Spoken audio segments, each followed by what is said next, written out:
With Suncor extracting over 1.2 million tons from their mining sites on a daily basis, we decide to show you how their reclamation process all begins.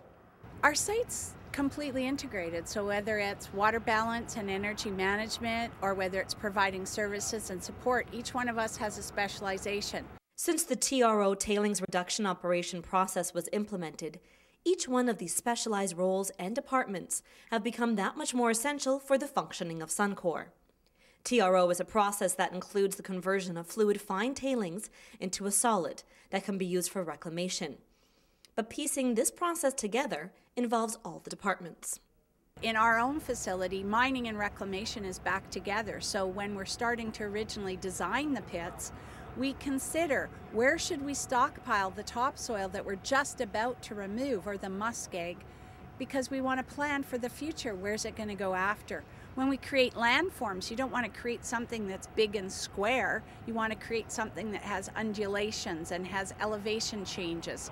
So if the mine planners can design it right up front, and then we can tell operations what our vision is, they can create those natural hollows and little twists and turns that then are perfect for special little plant ecosystems and microsystems that the reclamation researchers and the scientists are looking for.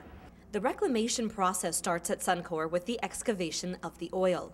Since oil sand does not flow like crude oil, Suncor uses a mining procedure to extract the oil from the sand.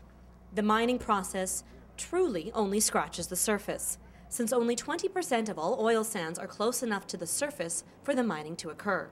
Then hot water is added to the sands to allow for the bitumen to separate easier. The bitumen is then heated and sent to drums, where the petroleum coke, excess carbon, is separated out. After the hydrocarbon vapors are condensed, you are left with synthetic crude oil. But the initial tailings pond still needs to be reclaimed. Being the 5th largest energy company in North America, Suncor's preservation of land and tailings ponds is fundamental on the international and local scene.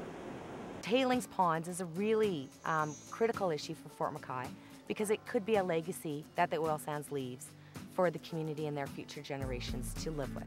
By filling the pond with sand from the bottom of the tailing ponds, Suncor has reduced their reclamation time from 40 years to approximately 10 years. There's a new directive that has come out, Directive 74, and the companies are working on management plans to address that. Suncor is the first company who's actually demonstrated that to us, that yes, you know what, they might be able to reach and maybe exceed this new directive that's come out. This new directive is now allowing for all Suncor employees to feel prideful in all the stages of reclaiming the land. Oh, it's fantastic. I've worked in the mining industry for 23 years, and we always say mining is a temporary land use. For some people, they see that it seems to be open and disturbed for a long period of time, but it is temporary, and having the ability to restore it to a useful capability afterwards that people can enjoy is fantastic. It's going to be around for hundreds, if not thousands of years after we're gone. Due to the dramatic reduction in time for TRO tailings management, Suncor has now won the 2010 Aztec Award, with hopefully more awards to come in the future. In Fort McMurray, I'm Bianca Jade for Shaw TV.